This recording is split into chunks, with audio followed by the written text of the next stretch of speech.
diving into the issue of racism.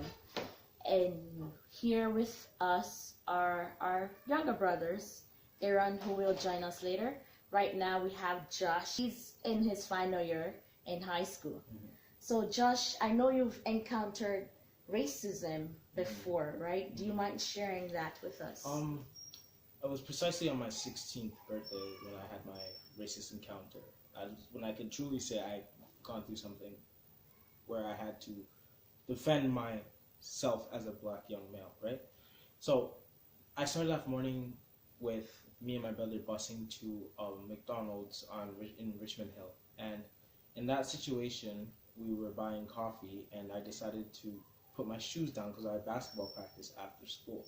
So I put my shoes down on the table, and a group of elderly white men came up to me and said, "Take your shoes off the table, you effing N-word." And I didn't think racism had existed because I had never had to deal with it in the past, right?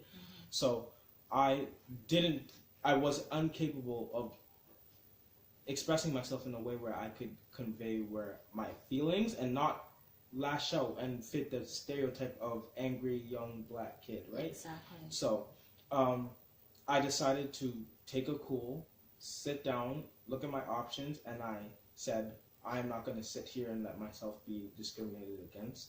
As soon as that happened, I left the building, and from that day onward, I realized that this is a problem in Canada. It might not be as popular as it is in the U.S., but it is subtle here, and people don't like to take action because there were people watching. There were people who could see that, and they didn't do anything to help me or me in that situation, right?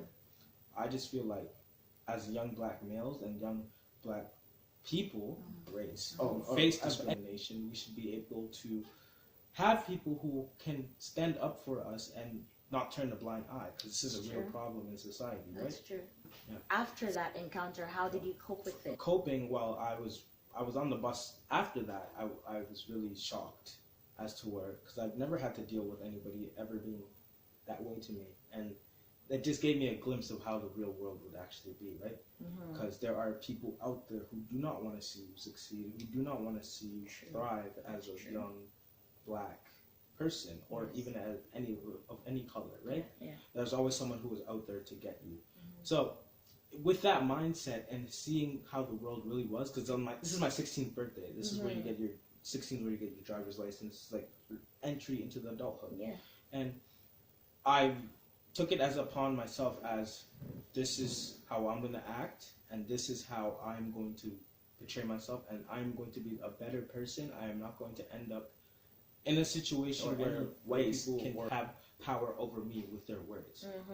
I took that as a lesson, and I took that as a way of empowering myself, because I know that I am better than that, right? That is so true. That is so true. I like what you said about I'll rephrase it. Basically, you're not giving someone consent to put you down. Yeah. Right? Whether it be through words or what, but you have the power. Like your outlook with regards to that encounter. You could have done something different. You could have lashed out, fit the stereotype. Exactly. So I didn't.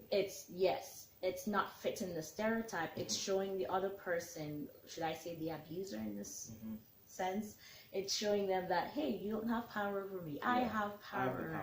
Yeah, exactly. So, thank you, Josh.